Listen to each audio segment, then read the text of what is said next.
What's up, my beautiful people? I'm sorry it's been a while, just been busy. I finished my coping skills group. I got certified in that, and that's hanging up next to my certificate of completion of the 2 weeks training, colleague training at St. Louis. As I said in the previous video update, I was going to do a 3-day training or conference. We went up to like Bel Air, Michigan by Traverse City. And it was awesome. It was weird being in a ski resort without any snow, but it was awesome. We got to see, there was like over 250 people, all the clubhouses from Michigan. It was a very great experience, and it was just nice. I have grief and loss group today, which has been extremely helpful with the loss of my mom and having to deal with that. I don't think I will ever accept it completely, but part of the acceptance comes with stop beating myself up over leaving her and the what ifs and the bargaining, and just accepting that she's no longer suffering. And that's one piece of like solace I can take from it. I'm still trying to learn how to deal with it, but grief is something that everybody does at their own pace. And then Wednesday, I have my last and final stress and anger management group. So they're going to ask me for some words of wisdom before I go. And that will also be on the wall next to those other certificates and the junk journals from those travels, which is something that another staff member taught me about. But the stress and anger management has been very helpful. I'm a very fucking angry individual, even though I don't come off that way. I'm a fucking hood rat, yo. Like, I've been here for fucking most of my life. I grew up, I became a man in the fucking ghetto. It is what it is, right? So sometimes I feel like I'm trying to be something I'm not. But if I get upset, the fucking hood rat comes out real quick, bruh. But the main thing I can tell you guys when it comes to stress and anger management is there's a lot of overlap with coping skills. So it's a lot about breathing and just trying to control yourself. But they say in both of those classes that being miserable or suffering is a choice. And when you hear that, you're like, what the fuck? Like, I ain't choose all this bullshit that happened to me. But that's where the choice comes in at. Same thing with being angry. It's like, man, these fucking people are pissing me off. But we're letting them piss us off. There might be a catalyst or a beginning incident that might cause us to get angry or flustered or whatever, be miserable. But we are the ones who are choosing to fucking stay in that anger or let it affect us. We are the ones who are choosing to stay miserable or choosing to suffer instead of focusing on the positive. Us as humans, we have something called a negativity bias. When we get a report card, we can have straight A's, but the 1D is the one thing our parents are going to focus on. Completely ignore all the A's. They're going to focus on the one bad thing. Or if I give you a compliment, if we work together, I'm like, yeah, you're a great worker. You do everything on time. A lot of other people, they look up to you. You're motivating them, but there's this one thing that you could do better.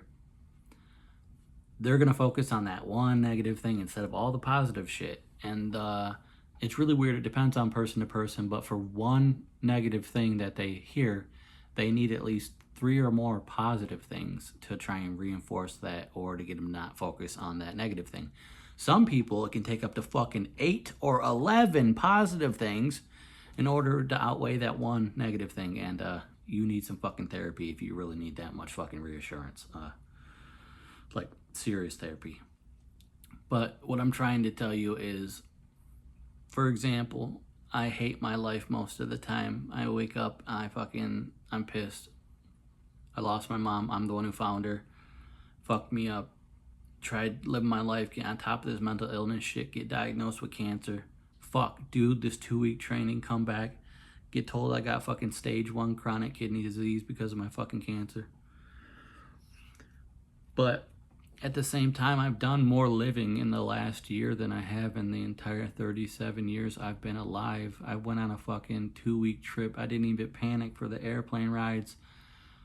I'm making so much small successes that I overlook because I'm choosing to focus on what I don't have or where I'm failing, and that is choosing to be miserable. So when I get out of my fucking bed and I have a bad nightmare because they're so vivid, I go outside and I feed these stray cats and my animals, and they make me take my head out of my fucking ass. And that's when I start to kind of count my blessings. Like, okay, it's not that bad. Because it could always be worse. I could be in a fucking hospital bed talking to you guys right now, but I'm not. So the biggest thing I can tell you is work on breathing exercises. And learning how to do a body scan is extremely helpful. But the biggest problem with us humans, other than the negativity bias, is we are afraid of what we don't know. And a lot of us don't know happiness. We're so used to being angry or upset and just sitting and ruminating in this fucking negativity.